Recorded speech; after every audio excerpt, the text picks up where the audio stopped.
Jim served in the 9th Marine, which is called the Walking Dead.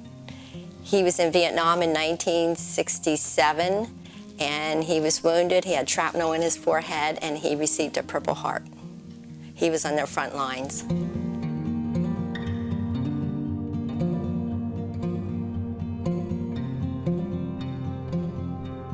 For many of the veterans, the ALLVETS program is often the first time that they've told their complete story, their complete experience serving in the military, whether it be Vietnam, Korea, World War II.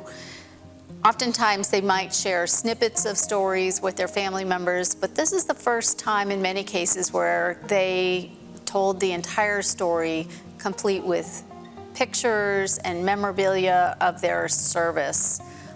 Jim wanted to record all the veteran stories around. He had a passion for veterans, and he wanted to thank every veteran out there. He felt every veteran had a story, whether they were a cook or on the front line or behind the lines. Every veteran had a story. It was my duty to go. It was my turn.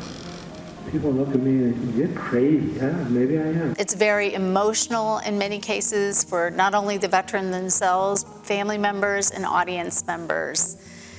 There's a general sense of relief and feeling of camaraderie after these stories are shared, because for so long these people have held them inside, and it's a wonderful opportunity to have a community support you in something as difficult as some of these servicemen and women experienced.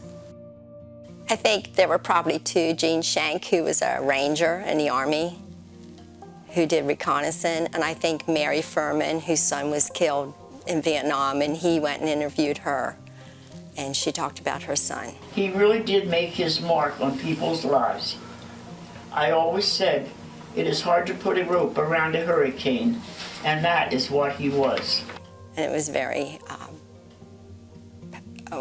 very passionate, it was very hard for her to talk about her son. The great-great-grandchildren of these veterans can come into the History Center and see what their grandparents did.